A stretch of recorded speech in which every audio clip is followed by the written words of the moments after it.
My name is Drew Cummings. I'm 25. I've been in the United States Army now since 2005. Joined when I was 19. Currently I'm a squad leader with Bravo Company, 1st of the 125th Infantry. I'm from Milan, Michigan. I'm Amy, Drew's wife, and I'm 27. Grew up here in Milan for the most part. I'm a nurse, a registered nurse at the VA hospital in Ann Arbor, and I work in the emergency room, and I've been there for 4 years. Drew and I met in high school. Drew and Amy got married in 2008, just days before Drew's first deployment to Ramadi, Iraq. Together, they have a 5-year-old daughter. I've always had a fascination with it. My dad retired from the Army. My grandfather was a fighter pilot in World War II in the Army Air Corps before he was the Air Force. It's just kind of a family tradition, and I don't know, like, I always kind of grew up, like, feeling that, like, I had to earn my citizenship, I guess. Leaving for Ramadi was heart-wrenching. Yeah. That was, like, probably the worst feeling I ever had in my life. It was, like, the day that, you know, we marched out of the Army, we had our going away ceremony, last deployment, you know, and she's like standing right there watching me go, and I could hear her like sobbing, you know, saying please don't go, you know, and then Ella is crying, and just, it was awful. It was hard to miss everything back home, like his daughter growing up. It was insane.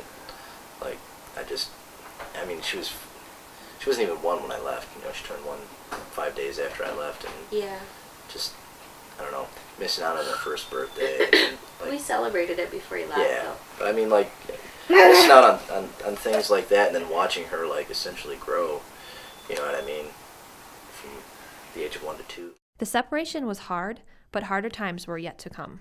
Closer to her when I was gone, because it was like she needed me more and I needed her more, and then when I came home it was good, except I had issues that I had to deal with. It was harder. It was almost harder after he came home, because he had a lot of problems, and you know, our relationship was suffering because of that. Drew was diagnosed with post-traumatic stress disorder after he got back from Ramadi. He was unwilling to accept at first that he had a problem. I had like a tolerance for absolutely nothing when I came back, like nothing at all. Nothing. Like, ignorant people just ticked me off the most, just sheer ignorance, you know, sometimes. And having patience too, I think. You know, because when you're over there, like, it's a pretty structured environment. You know what you're gonna do, where you're gonna be, how you're gonna do it, and who's gonna go with you. You know what I'm saying? As opposed to like coming back here and even trying to work a civilian job with civilians, it's nothing like that. Drew was different. He couldn't sleep. He was full of rage, and he had no patience for anyone but his military friends. The stress almost ended their relationship. I recognized everything pretty much almost immediately when I got home, because that's what I do. I deal with people that are in like crisis, and they come to the ER, not just physical, but there's a lot of psychiatric crisis coming in. I couldn't do my job on him because it was someone who was attached to me. The couple's relationship hit rock bottom.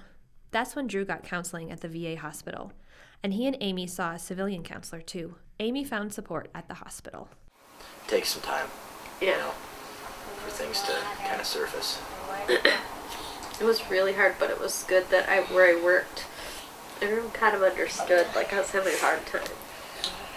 You know, they kind of knew what was going on without me having to tell them. It's good now, though. I think everything's, you know, kind of coming to the surface again, especially with me leaving. Sergeant Drew Cummings left his family for a second time in early 2012 with the Michigan National Guard's 1st Battalion, 125th Infantry Unit, the Viking Battalion. He's deployed to northern Iraq, running missions to provide security and assist and advise Afghan lawmen.